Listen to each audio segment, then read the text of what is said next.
BBC বাংলার television অনুষ্ঠান BBC প্রবাহে আপনাদের সবাইকে স্বাগত জানাচ্ছি। আমি শারমিন রমা। শুরুতেই দেখে নেব আজ কি থাকছে। ফিলিস্তিনের গাজায় ইসরায়েলি গণহত্যার প্রতিবাদে আয়োজিত মার্চ ফর গাজায় লক্ষাধিক লোক অংশ নিয়েছেন। বিভিন্ন শ্রেণী পেশার মানুষ ব্যানার, ফেস্টুন এবং নানা ধরনের প্রতিকৃতি নিয়ে ইসরায়েলে আগ্রাসনের প্রতিবাদ জানান। শনিবার সকাল থেকেই এই আয়োজনে যোগ দিতে দেশের বিভিন্ন অঞ্চল থেকে লোকজন জমায়েত হতে শুরু করে রাজধানীর সোহরাওয়ার্দী উদ্যান এলাকায়। আমরা যতটুকু প্রতিবাদ করতে পারতেছি এটা আমাদের কাছে জিহাদের শামিল এবং আমরা চাই আমাদের দেখা দেখি বড় বড় মুসলিম ওয়াইসি মুক্ত যে দেশগুলি আছে এগুলি যেন আমাদের সমর্থন করে। আমরা যেহেতু যাইতে পারতাছি না, যুদ্ধ করতে পারতাছি না, আমরা এই জন্যই বিশ্ববাসীকে জানাইতে চাই যে তাদের উপর যে অত্যাচার চলতেছে এটা আমরা জানাইতে চাইতেছি আর কি। আমরা দেশে এই সমাবেশের মাধ্যমে বিশ্ববাসীকে জানিয়ে দেওয়া বাংলাদেশের মুসলিম একত্রবোধ হয়ে রাস্তা নেমে এসেছে। আমরা সেখানে একটা মেসেজ দিতে চাই যে বাংলাদেশের সকল মুসলিম একটা মেসেজ দিতেছে যে প্রতিবাদ, এই জুলুম, এই যুদ্ধ বিগ্রহ বন্ধ করতে হবে এবং ফিলিস্তিনকে স্বাধীন করতে হবে। মার্চে অংশ নেওয়া লোকজন জানান, মুসলিম দেশগুলো যেন ঐক্যবদ্ধ হয়ে ইসরায়েলের আগ্রাসনের বিরুদ্ধে জনমত গড়ে তোলে এবং বাংলাদেশের মতো তারাও যেন সোচ্চার হয়, সে লক্ষ্যে এই মার্চ করছেন তারা।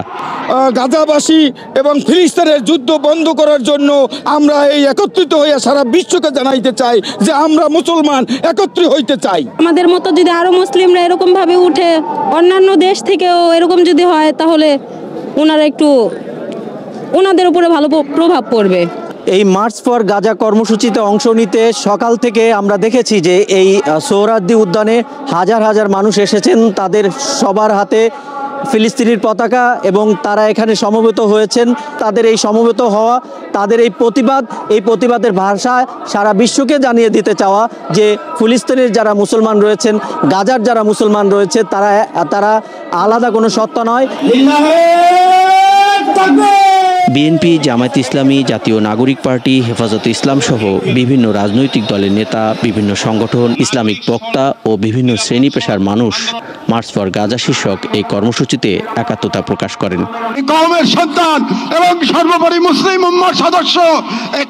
সমাবেশে জাতিসংঘ, ওআইসি এবং সব মুসলিম দেশগুলোর প্রতি বিভিন্ন দাবি জানিয়ে একটি ঘোষণাপত্র পাঠ করা হয়, যেখানে ইসরায়েলের সাথে কূটনৈতিক, সামরিক ও অর্থনৈতিক সম্পর্ক ছিন্ন করা এবং গাজায় মানবিক সহায়তা বাড়ানোরও দাবি জানানো হয়।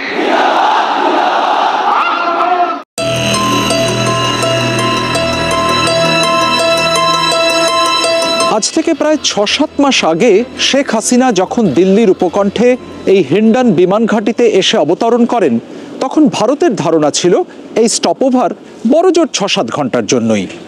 সেই ভুল ভাঙতে অবশ্য বেশি সময় লাগেনি, তাকে পাঠানো সম্ভব হয়নি তৃতীয় কোনো দেশে, এবং আজও রাষ্ট্রীয় অতিথি হিসেবে তিনি কিন্তু ভারতেই অবস্থান করছেন। হাসিনার future I can't say. She obviously is not going anywhere, I think, because অন্য জায়গায় হয়তো অতটা সুবিধে করতে পারছে না কিংবা whatever, আর ভারতে আছে, ঠিক আছে, ভারত সরকার তাকে যে থাকবে সে আগেও থেকেছে, 75 to 81 তো এখানেই ছিল। আর আমাদের কোনোদিন এরকম পলিসি নেই ফর আ পলিটিক্যাল পারসন যে তাকে জোর করে ফেরত দেয়া। দালাই লামাও তো এখনো ইন্ডিয়াতেই আছে, তাই জন্যে আমরা মনে করি আমাদের এখানে যারা আশ্রয় নিয়ে আসে তাদের আমাদের একটা বলতে পারো কালচারাল ব্যাপার কিংবা একটা পলিসিরও ব্যাপার আছে, তাদের আমরা জোর জবরদস্তি করে কোথাও পাঠাবো না। Thank you so much. এই দিল্লি শহরেই আবার শেখ হাসিনার মেয়ে সাইমা ওয়াজেদের অফিস, যেটির এখন স্থায়ী ভবনের কাজ চলছে, এবং এখানেই বিশ্ব স্বাস্থ্য সংস্থার দক্ষিণ পূর্ব এশিয়ার রিজিওনাল ডিরেক্টর পদে তিনি কর্মরত। তবে মামের ইচ্ছে যাই হোক, নিয়মিত দেখা হলেও একসঙ্গে বা একই ছাদের নিচে তাদের থাকা কিন্তু সম্ভব হচ্ছে না। কারণটাও সহজ, সাইমা ওয়াজেদ জাতিসংঘের একটি গুরুত্বপূর্ণ পদে রয়েছেন, আর শেখ হাসিনা এদেশের অতিথি ভারতের রাজনৈতিক সিদ্ধান্তে। এই 7 মাসে আমরা দেখেছি যে প্রধানমন্ত্রী শেখ হাসিনা, যিনি পূর্ব প্রধানমন্ত্রী বাংলাদেশের, উনাকে অনেকবার সোশ্যাল মিডিয়াতে স্পিচ দেবার একটা অ্যালাউয়েন্স দেওয়া হয়েছে। এই নয় যে উনি এখানে চুপ করে বসে আছেন, ভারতের সরকার এটা নিয়ে কোনো মন্তব্য করেনি, কিন্তু আমরা এটাও দেখেছি যে ভারতের সরকার শেখ হাসিনাকে অ্যালাউ করেছে যে উনি সোশ্যাল মিডিয়া প্ল্যাটফর্ম ইউজ করতে পারেন, নানান ধরনের এক্স হোক, ফেসবুক হোক, নিজের ওনার যা বলার আছে তা বাংলাদেশিদের বলতে এবং পার্টিকুলারলি আওয়ামী লীগের সাপোর্টারদের বলতে। কিন্তু আমরা এটাও জানি যে উনাকে এখানে একটা সাংঘাতিক প্রোটেকশনের মধ্যে রাখা হয়েছে এবং খুবই কম সংখ্যক লোক ওনার সঙ্গে দেখা করতে পারে। শোনা এটা গেছে, আমরা সোর্সেসের থ্রু দিয়ে জানি যে প্রধানমন্ত্রী নরেন্দ্র মোদী কি national security adviser Ajit Doval উনি একমাত্র দেখা করেন, ইনারা দুজন দেখা করেন ওনার সাথে, তাও খুব কম সময় যখনই কিছু একটা ইম্পর্টেন্ট পার্টিকুলার ইস্যু থাকে।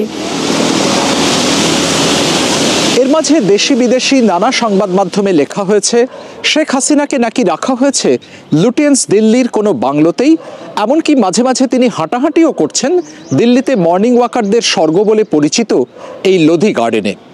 তবে এখানে রোজকার ভিড় দেখে যে কেউ বুঝতে পারবেন যার প্রতিটি পদক্ষেপ ঘিরে কঠোর গোপনীয়তা, তার পক্ষে এখানে আসা সম্ভব নয় কোনো মতেই। ভারত বা শেখ হাসিনার সব রকম দায়িত্ব, মানে ওনার সুরক্ষা থেকে শুরু করে বাকি ওনার যাবতীয় যা যা দরকারি সেগুলো সবই ভারত নিয়েছে। এবং তার সবচেয়ে বড় প্রমাণ হচ্ছে যে ভারতের গণতন্ত্র বা আমাদের যে সংসদ, সেখানে যারা ক্ষমতায় আছে বা বিপক্ষে দুটো দলই এক কণ্ঠে স্বীকার করেছেন যে শেখ হাসিনা আমাদের অতিথি, উনি যতদিন ইচ্ছে চান উনি ভারতে থাকতে পারেন। আর আমি এখানে একটা উদাহরণ দিতে চাই, যেমন কোভিড মহামারীর পরে আমরা দেখেছিলাম লকডাউনের পরে, তো হয়তো ভবিষ্যতে শেখ হাসিনা এখন যেভাবে তথ্য প্রযুক্তির মাধ্যমে উনি বিভিন্ন ভাষণ দিচ্ছেন ওনার কর্মীদের বা দলের যারা অন্য সঙ্গী বা নেতা আছে তাদের সঙ্গে যোগাযোগ করার জন্য, ভবিষ্যতে হয়তো এটা আরেকটু আনলক হয়ে আমরা অন্য মাধ্যমে ওনাকে অন্য রূপে হয়তো দেখতেও পারি। আজ প্রায় 7 মাস পরেও এই প্রশ্নের সঠিক উত্তর আমাদের জানা নেই, শেখ হাসিনা তাহলে আছেন কোথায়? হয়তো এই মিরাট সেনানিবাসের ভেতরে কোনো সেফ হাউসে, হয়তো নয়, কিংবা হয়তো মানেসারে কোনো আধা সামরিক বাহিনীর গেস্ট হাউসে, কিংবা সেটাও নয়। তবে এই লম্বা সময় ধরে তার সঠিক লোকেশন যে গোপন রাখা সম্ভব হয়েছে, এটাও কিন্তু কোনো কম সাফল্য নয়। ইন্ডিয়া ওনাকে রাখবেন, উনি যতদিন এখানে থাকতে চান, আর আমরা যতদিন ফিল করি দ্যাট উনি ওখানে ফেরত গেলে উনি সেফ হবেন না, সো ওনাকে এখানে রাখা হবে। কিন্তু রিহ্যাবিলিটেটের যেটা কথা উঠছে, আমি জানি না গভর্নমেন্ট অফ ইন্ডিয়া কি ভাবছেন, কিন্তু আওয়ামী লীগের তো নিশ্চয়ই সেরকম একটা চেষ্টা, বাট আমার মনে হয় না সেরকম কন্ডিশনস আর অ্যাজ ইয়েট মানে পসিবল। কিন্তু আওয়ামী লীগ অফকোর্স কিছুটা একটা সিম্পাথি ওয়েভ তো পেয়েছে 32 ধানমন্ডি ভাঙার পরে, আরো যা যা যাবতীয় খুব মাইন্ডলেস যেগুলো ডিস্ট্রাকশন করেছে, অকারণে যেগুলো হয়েছে। কিন্তু শেখ হাসিনার ওপরে যে রাগ বা যে বিতৃষ্ণা মানুষের, স্বাভাবিকভাবে এত বছরের একটা ব্যাপার, তো আমার মনে হয় না অত তাড়াতাড়ি তারা ভুলে যাবে। আওয়ামী লীগ একটা হিস্টোরিক্যাল পার্টি, তারা নিশ্চয়ই একটা সার্টেন জায়গা অকুপাই করে বাংলাদেশের পলিটিক্যাল ল্যান্ডস্কেপে, কিন্তু তাই বলে শেখ হাসিনা কে যে সবাই মেনে নেবে as the leader of Awami League anymore, আমার সেটা কোয়েশ্চেন মনে হচ্ছে। ফলে একটা জিনিস খুব পরিষ্কার, দলীয় নেতাকর্মীদের উদ্দেশ্যে তাকে হয়তো ভাষণ দিতে দেওয়া হচ্ছে, কিন্তু তার মানে এই নয় যে ভারত আবার শেখ হাসিনাকে বাংলাদেশের রাজনৈতিক চালচিত্রে হাতে করে বসিয়ে দিতে চাইবে। বাস্তবতা হলো ভারতের সে ইচ্ছাও নেই, হয়তো ক্ষমতাও নেই। Shubhajyoti Ghosh, BBC news Bangla, Delhi.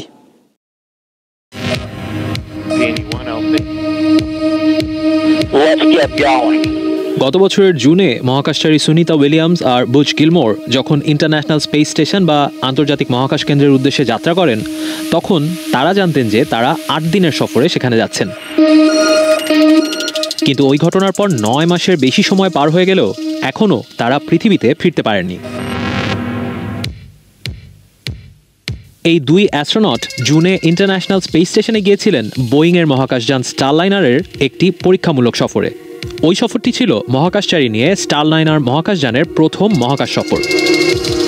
Starliner 2017 সাল থেকেই এই পরীক্ষামূলক যাত্রা করার পরিকল্পনা করছিল। প্রযুক্তিগত জটিলতা সহ নানা কারণে 8 বছরের বেশি দেরি হয় তাদের প্রথম সফর আয়োজন করতে। আর এর ফলে প্রাথমিক বাজেটের চেয়ে অন্তত $160 কোটি বেশি অর্থ খরচ হয় বোয়িংয়ের। গত বছরের 5 জুন দুই অ্যাস্ট্রোনট গিলমোর আর উইলিয়ামস ইন্টারন্যাশনাল স্পেস স্টেশনে যাওয়ার পরপরই তাদের মহাকাশযানে ত্রুটি দেখা দেয়। মহাকাশে পৌঁছানোর পর নাসা ও বোয়িংয়ের বিজ্ঞানীরা এই ত্রুটি ঠিক করার চেষ্টা করতে থাকে, যার ফলে পিছিয়ে যায় দুই অ্যাস্ট্রোনটের পৃথিবীতে ফেরা। এরপর কয়েক দফায় তাদের পৃথিবীতে ফেরার নতুন তারিখ দেয়া হয়, কিন্তু বোয়িং কোম্পানি তাদের নিজেদের মহাকাশযান স্টারলাইনার দিয়ে দুই মহাকাশচারীকে ফিরিয়ে আনতে চাইলেও নিরাপত্তা নিয়ে নিশ্চিত না হওয়ায় নাসা স্টারলাইনারে করে দুই মহাকাশচারীকে ফেরার অনুমতি দেয়নি। অগাস্ট মাসে নাসা জানায় যে এই দুই মহাকাশচারী 2025-এর ফেব্রুয়ারির আগে পৃথিবীতে ফিরবেন না। নাসা সিদ্ধান্ত দেয় যে ফেব্রুয়ারিতে স্পেস এক্সের মহাকাশযান যখন ইন্টারন্যাশনাল স্পেস স্টেশনে যাবে তখন এই দুই অ্যাস্ট্রোনট সেই মহাকাশযানে করে পৃথিবীতে ফিরবেন। NASA has decided that Butch and Sonny will return with Crew 9 next February, and that Starliner will return uncrewed. International space station বা আন্তর্জাতিক মহাকাশ কেন্দ্র মহাকাশে ভাসমান একটি ল্যাবরেটরি। মহাকাশ বিষয়ক গবেষণার লক্ষ্যে যুক্তরাষ্ট্র সহ বিশ্বের বেশ কয়েকটি দেশের মহাকাশ গবেষণা বিভাগ কয়েক দশক ধরে যৌথভাবে এই স্পেস স্টেশন তৈরি করেছে। 2000 সাল থেকে এটি মহাকাশেই অবস্থান করছে। এই স্থাপনাটির রক্ষণাবেক্ষণ করতে ও গবেষণা পরিচালনার জন্য কয়েকজন অ্যাস্ট্রোনট অন্তত 6 মাস সেখানে অবস্থান করেন। গত বছরের জুনে পরীক্ষামূলক সফরে গিয়ে যখন দুই অ্যাস্ট্রোনট আটকে পড়েন তখন নাসা সিদ্ধান্ত নেয় যে পরবর্তী টিম না যাওয়া পর্যন্ত এই দুজন সেখানে থেকে মহাকাশ কেন্দ্রের রুটিন কাজগুলো সম্পন্ন করবেন। সেপ্টেম্বরে আরও দুজন অ্যাস্ট্রোনট আন্তর্জাতিক স্পেস স্টেশনে গিয়ে যোগ দেন আগে থেকে আটকে পড়া দুজনের সাথে। এই দুজন যেই মহাকাশযান নিয়ে গিয়েছিলেন সেটি স্পেস স্টেশনের সাথে সংযুক্ত রাখা হয়। আগে থেকে আটকে পড়া দুই মহাকাশচারী চাইলে এই পরের মহাকাশযান নিয়ে পৃথিবীতে ফিরতে পারতেন, কিন্তু ইন্টারন্যাশনাল স্পেস স্টেশনের রক্ষণাবেক্ষণ কাজ চালিয়ে যেতে অন্তত 4 জন প্রয়োজন হওয়ায় নাসা সিদ্ধান্ত নেয় যে এই 4 জন অ্যাস্ট্রোনট পরের টিম না যাওয়া পর্যন্ত সেখানেই থাকবেন।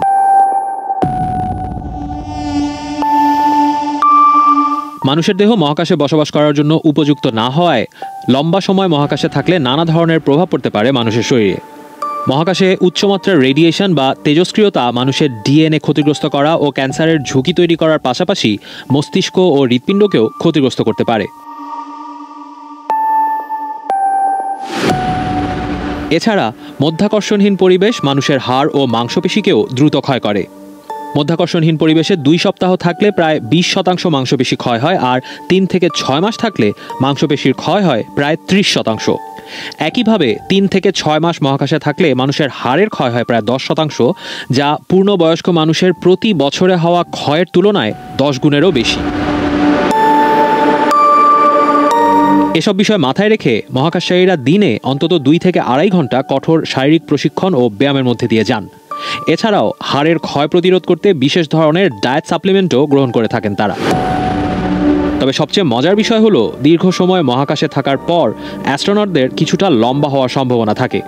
মধ্যাকর্ষণ শক্তির অভাবে মেরুদণ্ডের হাড় লম্বা হওয়ার এই নজির এর আগেও দেখা গেছে আন্তর্জাতিক স্পেস স্টেশনে দীর্ঘ সময় ধরে থাকা মহাকাশচারীদের মধ্যে।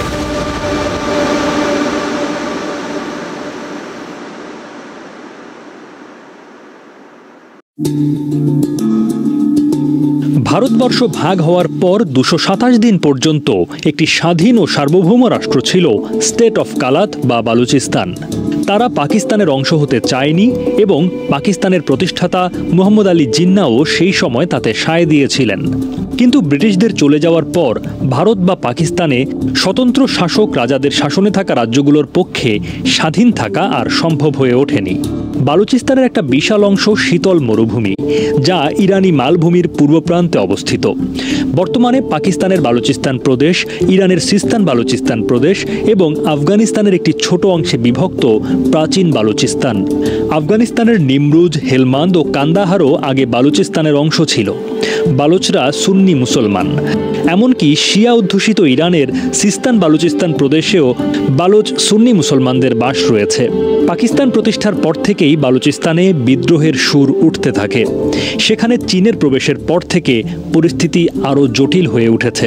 পাকিস্তান চীনকে বালুচিস্তানের গোয়াদর বন্দর ব্যবহারের সুযোগ দেওয়ার পর থেকেই স্থানীয় বালুচরা এর বিরুদ্ধে প্রতিবাদ করে আসছে। বালুচিস্তান বরাবরই পারস্য ও ভারতীয় সাম্রাজ্যের মধ্যে স্যান্ডউইচের মতো একটি অবস্থানে ছিল।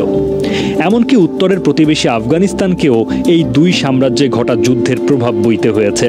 তবে আফগানিস্তানের মতো আত্মরক্ষার প্রাচীর হিসেবে পাহাড় নেই বালুচিস্তানের। প্রসঙ্গত, কালাতকে অনেকেই পাকিস্তানের হায়দ্রাবাদ বলে আখ্যা দিতেন। কালাত একটি স্বাধীন দেশীয় রাজ্য ছিল যা পাকিস্তানের অংশ হিসেবে সে দেশের সঙ্গে যোগ দিতে রাজি হয়নি। এদিকে হায়দ্রাবাদও ভারতে যোগ দিতে অস্বীকার করেছিল। অনেকেই দাবি করেন ভারতের সঙ্গে যোগ দিতে চেয়েছিলেন কালাতের খান, কিন্তু জওহরলাল নেহেরু সে বিষয়ে সম্মত হননি। অনেক ইতিহাসবিদ আবার এই তত্ত্বের বিরোধিতা করে জানিয়েছেন এর নেপথ্যে কোনো ঐতিহাসিক প্রমাণ নেই। তাদের মতে কোনো দেশেরই অন্তর্ভুক্ত হতে না চাওয়া কালাত নিজেদের স্বাধীন রাষ্ট্র হিসেবে দেখতে চেয়েছিল। মুহাম্মদ আলী জিন্নাহ কালাত ও হায়দ্রাবাদকে আইনি পরামর্শ দিয়ে জানিয়েছিলেন 1947 সালের 15ই অগস্ট ব্রিটিশ শাসনের অবসানের পরেও তারা স্বাধীন সার্বভৌম রাষ্ট্র হিসেবে থাকতে পারে, কিন্তু দুই ক্ষেত্রেই কোনো রকম সমঝোতা সম্ভব হচ্ছিল না। শেষ পর্যন্ত 1948 সালের 13ই সেপ্টেম্বর সামরিক অভিযানের পর ভারতের অংশ হয় হায়দ্রাবাদ। জার্মান রাষ্ট্রবিজ্ঞানী মার্টিন এক্সম্যান বালুচ জাতীয়তাবাদ এবং তার ইতিহাস নিয়ে একটা গুরুত্বপূর্ণ বই লিখেছেন, যার নাম back to the future, the khanates of Kalat and the genesis of Baloch nationalism 1915 to 1955। এই বইয়ে মার্টিন এক্সম্যান লিখেছেন, কালাতের বিষয়ে মুহাম্মদ আলী জিন্নাহর পরামর্শ ব্রিটিশ শাসকদের বিস্মিত করেছিল। তবে কালাত কিন্তু হায়দ্রাবাদের মতো ছিল না। মিস্টার এক্সম্যান লিখেছেন, 1948 সালের 20 মার্চ কালাতের খান বা শাসক পাকিস্তানে যোগ দেওয়ার বিষয়ে সম্মতি জানান। স্বাধীনতা ও সার্বভৌমত্ব থাকায় ভারত এবং আফগানিস্তানের সাহায্য আশা করেছিলেন কালাতের খান। পাকিস্তানি ইতিহাসবিদ ইয়াকুব খান বাঙ্গাস তার আ প্রিন্সলি অ্যাফেয়ার বইয়ে লিখেছেন, কালাত পাকিস্তানে যোগ দেওয়ার আগে থেকেই সেখানে গণতান্ত্রিক জাতীয়তাবাদী আন্দোলন হচ্ছিল। Kalat state national party KSNP 1945 সালে জওহরলাল নেহরুর সভাপতিত্বে অল ইন্ডিয়া স্টেট পিপলস কনফারেন্সেও অংশ নিয়েছিল। অন্যদিকে বালুচিস্তানে কিন্তু মুসলিম লীগ কখনোই সমর্থন পায়নি। ইতিহাসবিদ ইয়াকুব খান বাঙ্গাস লিখেছেন, কালাতের খান এবং KSNP মতাদর্শগতভাবে গণতান্ত্রিক ছিল। জাতীয়তাবাদী হওয়ায় KSNP মুসলিম লীগের নেতৃত্বাধীন পাকিস্তানে যোগ দিতে চায়নি। KSNP ভারতের সঙ্গে ঘনিষ্ঠতা বাড়াতে চেয়েছিল বা কালাতের খানের সঙ্গে থেকেই একটা স্বাধীন রাষ্ট্র চেয়েছিল। কালাতের খান গণতান্ত্রিক আন্দোলনকে সমর্থন করতেন এবং এর অধীনে সেখানে 2 কক্ষ বিশিষ্ট সংসদীয় ব্যবস্থাও গঠন করা হয়েছিল। কালাতের সংসদ মনে করত শুধু মুসলমান হওয়ার কারণেই বালুচদের পাকিস্তানের অংশ হওয়া উচিত নয়, কিন্তু তাদের এই প্রতিরোধ পাকিস্তান সরকার চূর্ণ করে দেয় এবং জোর করে কালাত দখল করে তারা।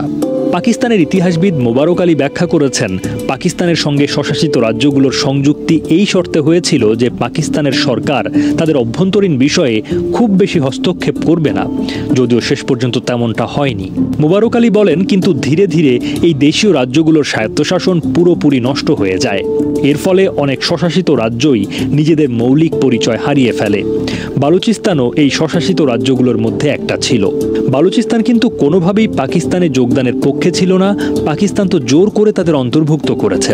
কালাতের খান চেয়েছিলেন স্বাধীন কালাত, কিন্তু পাকিস্তান তা চায়নি। ছোট ছোট স্বাধীন রাজ্যগুলোর পক্ষে স্বাধীন থাকা এত সহজ ছিল না।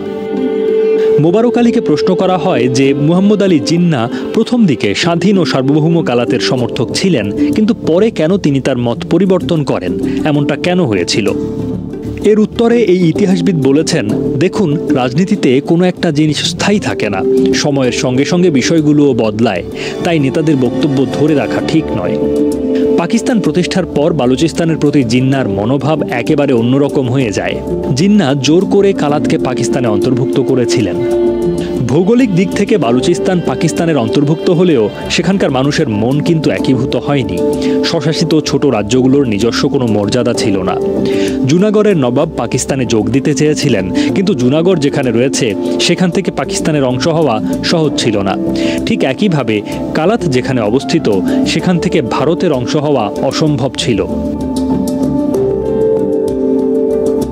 পাকিস্তানে ভারতের সাবেক হাই কমিশনার এবং ইতিহাসবিদ টিসিএ রাঘবনকেও এই প্রশ্ন করা হয়েছিল।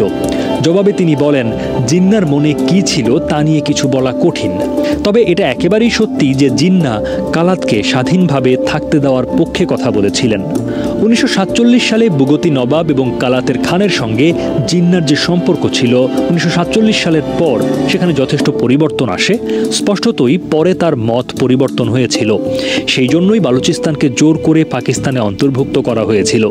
প্রসঙ্গত, বালুচিস্তানে কিছু হলেই ভারতীয় সংবাদ মাধ্যমের একাংশে বলা হয় যে কালাতের নবাব কালাতকে ভারতের অংশ হিসেবে অন্তর্ভুক্ত করার প্রস্তাব দিয়েছিলেন, কিন্তু নেহেরু তা গ্রহণ করেননি। টিসিএ রাঘবন অবশ্য এই তত্ত্বের বিরোধিতা করেছেন। এই প্রসঙ্গে তিনি বলেন, এটা হোয়াটসঅ্যাপ ইতিহাস, অর্থাৎ সামাজিক মাধ্যমে প্রচলিত তথ্য যার ভিত্তি নেই। নেহেরু সেই সময়ের একজন অত্যন্ত শ্রদ্ধেয় নেতা ছিলেন এবং কালাতের খানও তার প্রতি শ্রদ্ধাশীল ছিলেন। কালাতের খান চেয়েছিলেন স্থানীয় স্বশাসিত রাজ্যগুলোর চেয়ে তার রাজ্যের মর্যাদা পৃথক হোক। ব্রিটিশ সাম্রাজ্যে কিন্তু কালাতের মর্যাদা অন্যান্য দেশীয় রাজ্যের চেয়ে ভিন্নই ছিল। কালাত ভারতের অংশ হতে চেয়েছিল কিনা তার নেপথ্যে কোনো ঐতিহাসিক প্রমাণ নেই বলে জানিয়েছেন টিসিএ রাঘবন। পাকিস্তানের অংশ হওয়াকে কেন্দ্র করে বালুচিস্তানের অভ্যন্তরে ব্যাপক বিতর্ক চলছিল। তাজ মোহাম্মদ ব্রেসিক তার বই Baloch nationalism, its origin and development up to 1980-তে লিখেছেন, 1947 সালে কালাত স্টেট ন্যাশনাল পার্টির সদস্য ছিলেন মীর গোসবক্স বাইজেনজো। 1947 সালের ডিসেম্বর মাসে আয়োজিত পরিষদের দিওয়ানি সভায় তিনি বলেছিলেন, আমাদের সংস্কৃতি ইরান ও আফগানিস্তানের মতোই আলাদা। মুসলমান হওয়ার কারণেই যদি আমাদের পাকিস্তানে যোগ দিতে হয়, তাহলে ইরান ও আফগানিস্তানেরও পাকিস্তানের অংশ হিসেবে যোগ দেওয়া উচিত। আমাদের বলা হচ্ছে যে পারমাণবিক অস্ত্রের যুগে আমরা নিজেদের রক্ষা করতে পারবো না। আমার প্রশ্ন হলো, আফগানিস্তান, ইরান এবং এমনকি পাকিস্তানও কি পরাশক্তির বিরুদ্ধে নিজেদের রক্ষা করতে সক্ষম? আমরা নিজেদের রক্ষা করতে পারি না, কিন্তু এমন আরও অনেক দেশ রয়েছে যারা নিজেদের রক্ষা করতে পারে না। বালুচিস্তানের নেতা ও ইতিহাসবিদ গুল খান নাসের তার বই তারিখ-ই বালুচিস্তানে লিখেছেন, 1948 সালের 27শে March All India Radio VK মেননের সংবাদ সম্মেলনের খবর প্রচার করে। ভিকে মেননকে উদ্ধৃত করে অল ইন্ডিয়া রেডিও জানায়, 2 মাস আগে কালাতের খান বালুচিস্তানকে ভারতের সঙ্গে একীভূত করার অনুরোধ নিয়ে দিল্লি এসেছিলেন, কিন্তু সেই অনুরোধ প্রত্যাখ্যান করা হয়েছিল। এ বিষয়ে গুল খান নাসের তার বইয়ে কালাতের খান আহমেদ ইয়ার খানকে উদ্ধৃত করে লিখেছেন, এটা একটা সাদা মিথ্যা। এর উদ্দেশ্য ছিল কালাত ও পাকিস্তানের মধ্যে শত্রুতা সৃষ্টি করা। দ্বিতীয় উদ্দেশ্য ছিল এই মিথ্যা রিপোর্টের মাধ্যমে পাকিস্তানিদের উত্তেজিত করা, যাতে তাড়াহুড়ো করতে গিয়ে এমন কিছু একটা হয় যে ভারত হায়দ্রাবাদে একটা সুযোগ পেয়ে যায়। এছাড়াও 1947 সালের 14ই আগস্ট তৎকালীন গভর্নর জেনারেল ভারতীয় স্বাধীনতা আইন 1947-এর অধীনে একটা আদেশ জারি করেছিলেন। সেখানে উল্লেখ করা হয়েছিল, ভারত কালাতের পরিস্থিতি নিয়ে প্রশ্ন তুলতে পারবে না এবং পাকিস্তান ডুরান্ড লাইন ও ম্যাকমোহন লাইন নিয়ে প্রশ্ন করতে পারবে না। শুধু একটা ধর্মীয় পরিচিতির ভিত্তিতে নয়, বরং পাকিস্তানে সার্বজনীন নাগরিকত্ব চেয়েছিলেন জিন্না। 1947 সালের 11ই আগস্ট মুহাম্মদ আলী জিন্না তার ভাষণে বলেছিলেন, আপনারা স্বাধীন, আপনারা যার যার মন্দিরে মসজিদে যেতে পারেন, পাকিস্তানের যে কোনো উপাসনালয়ে যেতে পারেন। আপনি যে ধর্ম, বর্ণ বা গোত্রভুক্তই হন না কেন, তার ভিত্তিতে সরকার কারো প্রতি কোনো রকম বৈষম্য করবে না। কিন্তু মুহাম্মদ আলী জিন্নার মৃত্যুর পর পাকিস্তানের পরিস্থিতি দ্রুত বদলে যায়। 1956 সালে পাকিস্তান প্রথমবার সংবিধান প্রণয়ন করে। এরপর যে সমস্ত স্বশাসিত রাজ্যগুলোকে পাকিস্তানে অন্তর্ভুক্ত করা হয়েছিল, সেখানে সেনাবাহিনী ও আমলাদের নিয়ন্ত্রণ বেড়ে যায়। টিসিএ রাঘবন মনে করেন, যতদিন পাকিস্তান বালুচিস্তানকে নিরাপত্তা ও সামরিক দৃষ্টিকোণ থেকে দেখবে, ততদিন এই সমস্যার কোনো সমাধান খুঁজে পাওয়া যাবে না। মিস্টার রাঘবন বলছেন, 1947 সালের আগের পরিস্থিতি আর এখনকার পরিস্থিতিতে অনেক ফারাক রয়েছে। পাকিস্তানের এই জাতীয় সব রাজনৈতিক ইস্যুর সমাধান নিরাপত্তার দৃষ্টিকোণ থেকে করা হচ্ছে, কিন্তু এতে বালুচিস্তানের সমাধান মিলবে না। পাকিস্তানের উচিত বালুচিস্তানের মানুষের ক্ষোভকে বোঝা। আপনি যদি চান বড় অঙ্কের টাকা খরচ না করে এসি ছাড়া ঘর ঠান্ডা রাখতে, তাহলে এই কন্টেন্টটি আপনার জন্য। বিশেষজ্ঞরাও এসি বসানোর চেয়ে বরং এই টিপসগুলো মেনে চলার পরামর্শ দিয়েছেন, যেগুলো কার্যকর এবং একই সাথে পরিবেশ বান্ধব। এমন 15টি টিপসের কথা জানাবো আমি সঞ্জনা চৌধুরী। এখানকার তথ্যগুলো CBS, national geography, green home, BBC সহ বিভিন্ন সূত্র থেকে নেওয়া হয়েছে।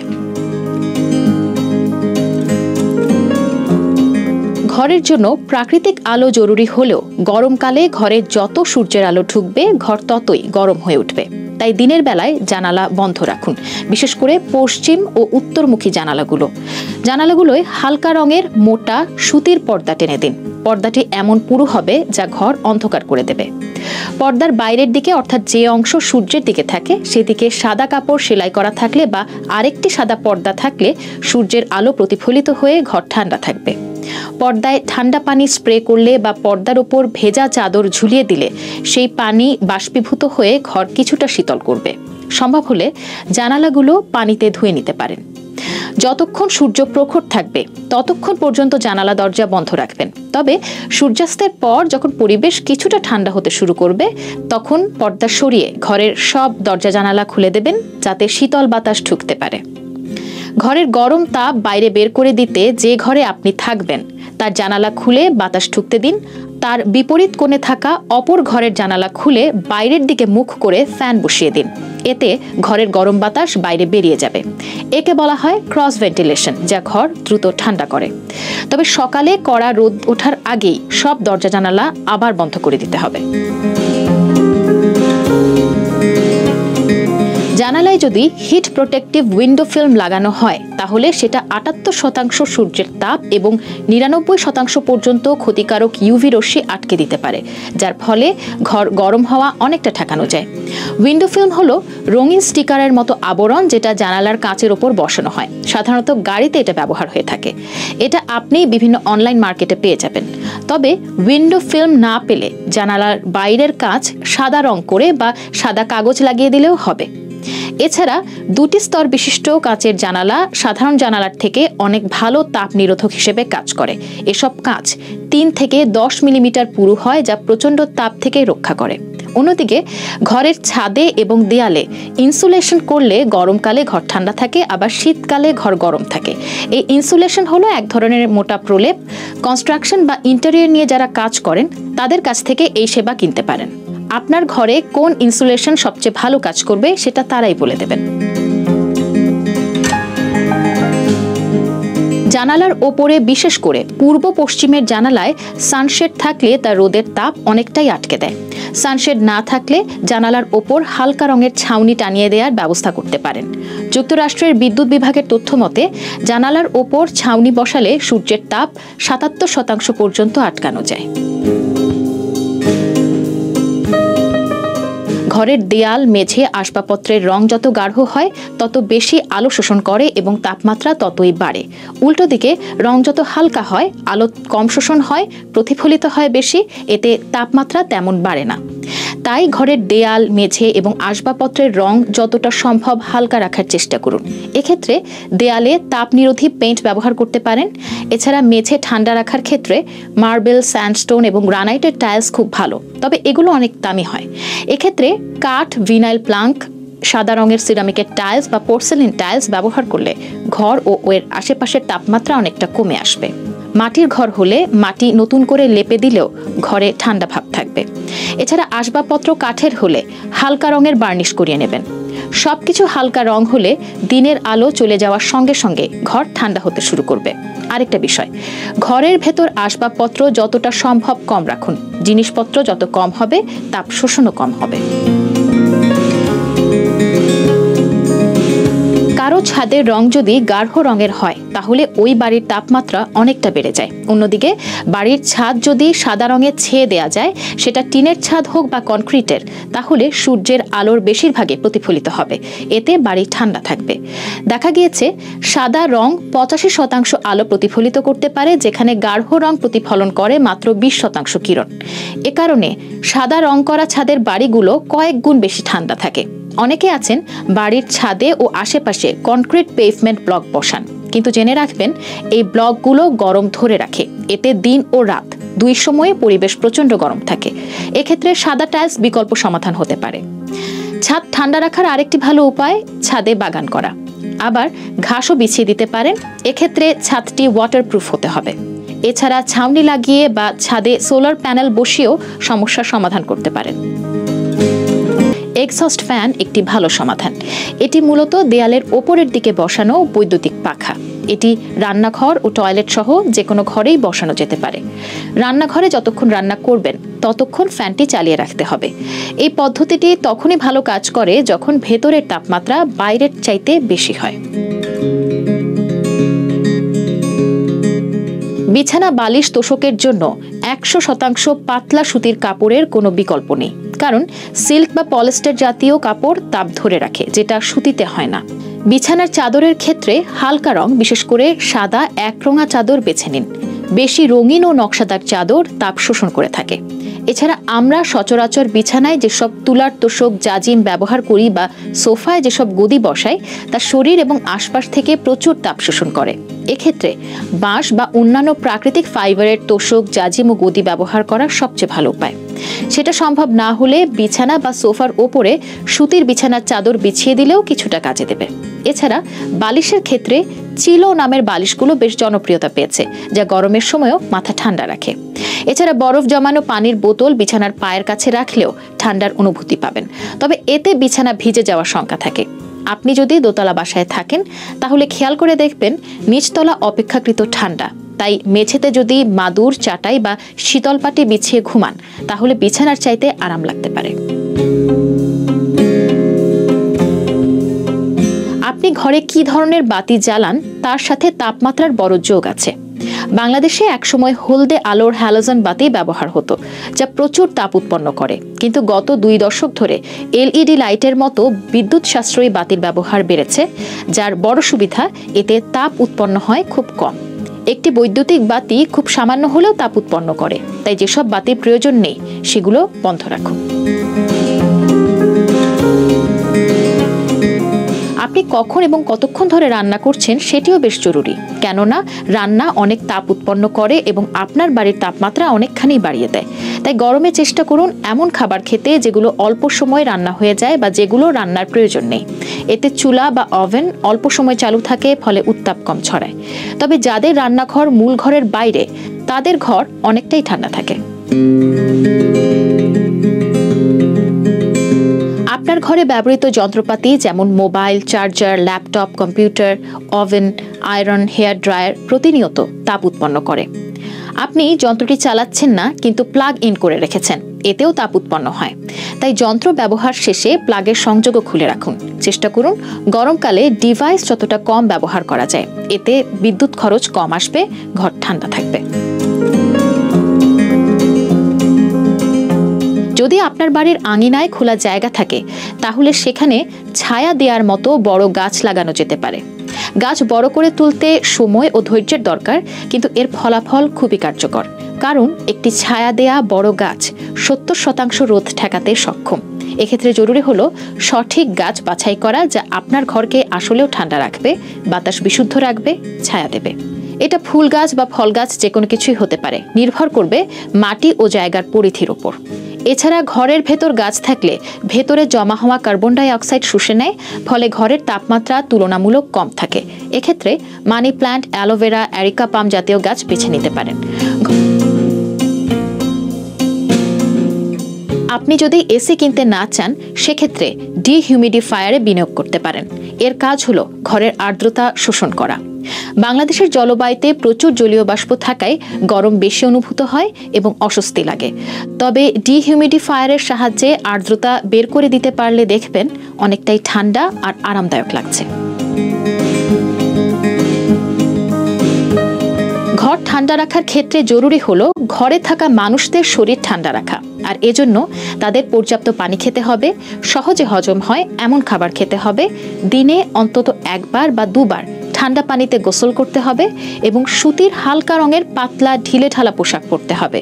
প্রয়োজনে গায়ে পানি ছিটিয়ে ফ্যানের বাতাসে শরীর ঠান্ডা করে নিতে পারেন।